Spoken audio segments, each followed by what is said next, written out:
Hey, welcome back. Mr. H here with you. Ancient China. What's going on the other side of Eurasia at the same time the Romans are putting their empire together? Rome gets all the press because, it's Rome. But China, lots of stuff going on over there too. Remember this map? Here's where everybody in China lives, right here up along the coastline. Land here is not so great, but can support people. And this, of course, is the Himalayan plateau. Not going to support too many people over there. And there's one thing to notice about all these Chinese maps you're going to see, is that they're always trying to push their way to the west along this ridge line. You keep seeing this western projection over and over again, because they're trying to push their way west towards more arable land, and they're going to try and control the Silk Road.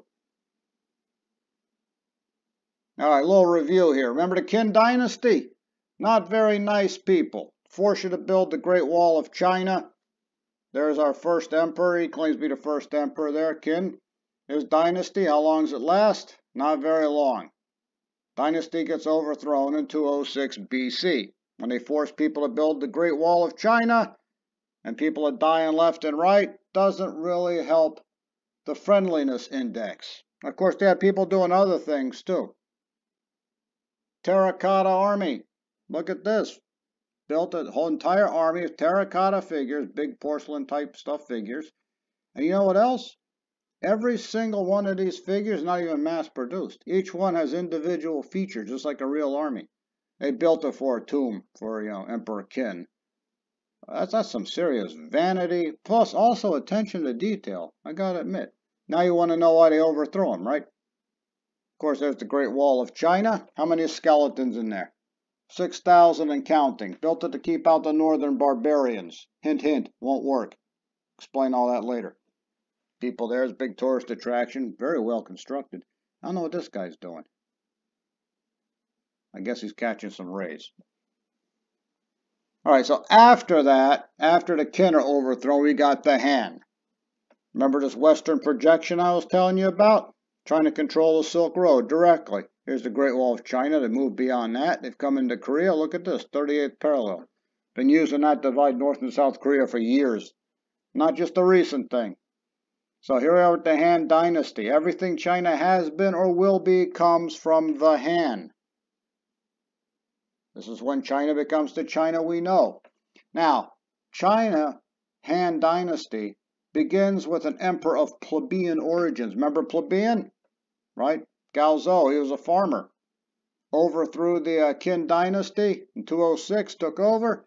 He's going to live until 195 BC and establishes a dynasty that's going to last all the way to 220 AD. A lot of these emperors, one I like to bring up is Emperor Wudi, Han Wudi, Han dynasty, Han Wudi. My name is Wudi, I'm with the Han. Wudi is the ultimate Chinese warrior. He is the guy who expands the Han dynasty into Central Asia. Remember that western projection? Goes down into Vietnam, conquers Manchuria. They're north of Beijing. Even went into Korea. He's the guy who goes all the way to the 38th parallel. One outpost in Korea is going to stay beyond the dynasty. Lasts all the way until 313, the same time Constantine is issuing the Edict of Milan. So a lot of stuff going on in the world outside of Rome. Now, north of the wall, or north of Han holdings beyond the wall, it's barbarian versus barbarian. We have Turks, we have Mongols, Tatars, Merkits. Everybody's up there fighting each other. It's kind of like, Germany outside the Roman Empire. Same sort of thing. Of course, we know about these guys, right? Hangul. Big war between the Han and the Hangul in 129 and 118 BC. Pushed a little bit further back. There's a big battle in 44 BC. Same time, Julius Caesar's getting stabbed to death, and then the Hangul just sort of disappear. Don't know what happened to them. Some people think these are the ancestors of the Huns. Still speculative, but it does make sense when you think about it. Now, here we are with the Silk Road. This is the link between East and West. Remember that western projection I keep mentioning? Look at this. They're trying to control as much of the Silk Road as they can. So there's contact between Rome and Han China. They know about each other. Not a lot of contact, but they do know the other guy exists. Now, most people are not going to make this entire journey. If you're over here in Constantinople, chances are you're only going to Damascus and back. Guy in Damascus goes to Merv and back. Remember the Parthians? Right? Keep everything stable so you can use it. If you live in Merv, go to Kashgar, Kashgar to Merv. Chances are you're not going to go any further. But some people do make this entire trip. As a matter of fact, they found a skeleton of a Chinese man dating back to 1st century AD in London. Yeah, so somebody made this trip, at least one guy we know of. There have been others, but the point I'm trying to make is that not everybody makes this entire trip. It's going to take 2 years. 2 years one way, 2 years back the other. If you play your cards right, you could start in China, go all the way to West Africa. What's that thing in the way? Yeah, the Sahara, right? And how do you cross the Sahara? At night, where it's cooler, and you can use the stars. Now, of course, we know one guy went all the way to London and died there. And we also know of a Greek merchant named Alexander, not that Alexander, some other guy named Alexander, made his way over here all the way to China, selling stuff. Big surprise, he's Greek. What's going between the East and the West? What's the first thing that comes from the East? You guessed it, silk. Also silk. Did I mention more silk? This is kind of for the ultra-rich. There are even Roman emperors who can't afford this stuff. All right, it's going to take 2 years, bribe a lot of people. Oh, they're going to get their money's worth, too. What else is coming from the East? We got jewels.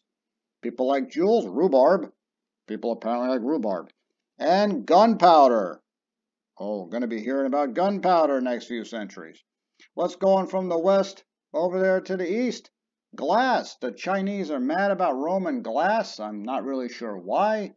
Lots of deserts in the East.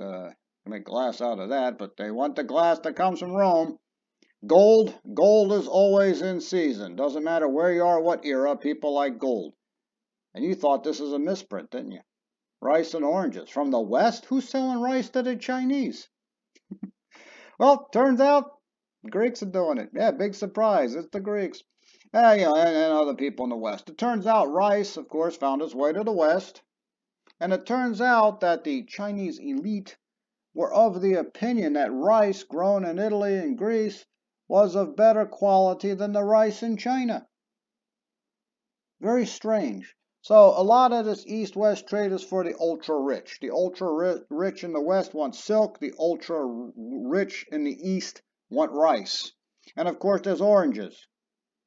That's always funny to me, oranges, because oranges originated in Southeast Asia, found their way to Greece, we think around 800 AD or 800 BC or so, and it grows better in the Mediterranean than it does in Southeast Asia. And guess what? I guess our friend Alexander we were just talking about earlier must have found his way over to Southeast Asia.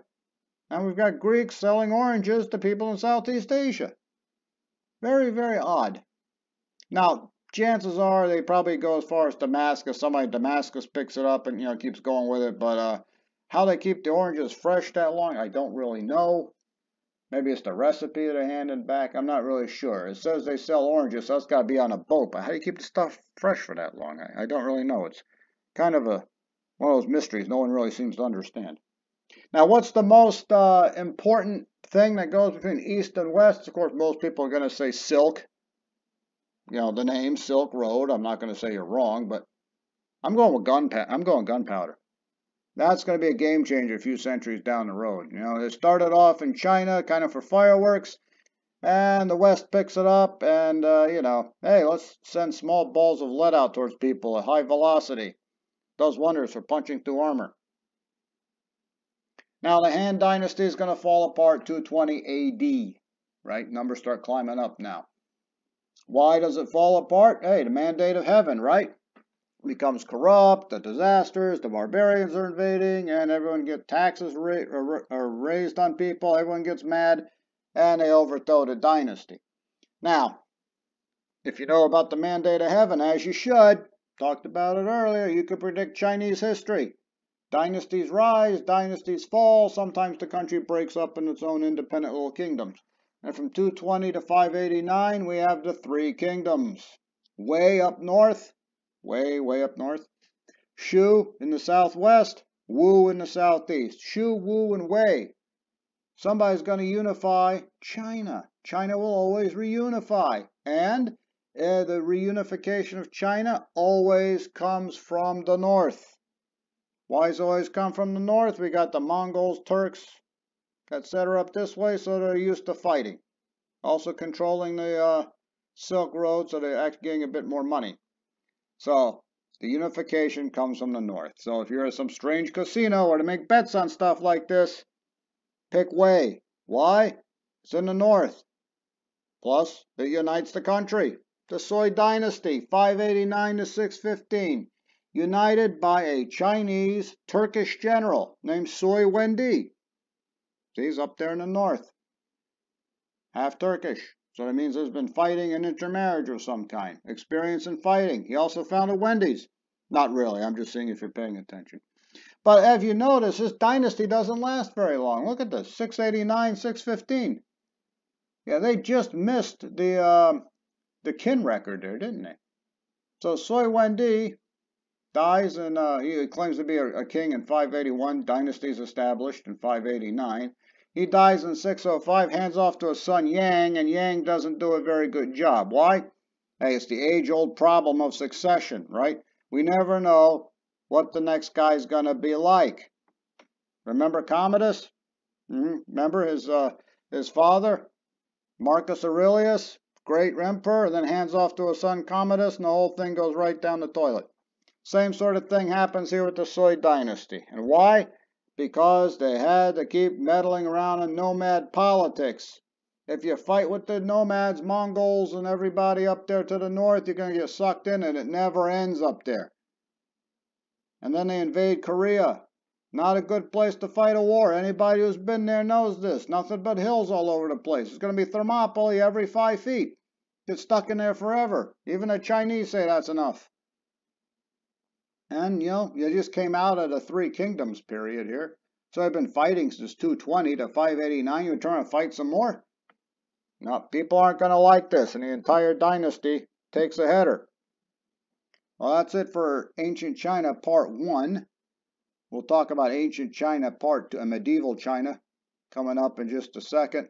Give you guys a little bit of a break. Have a nice day.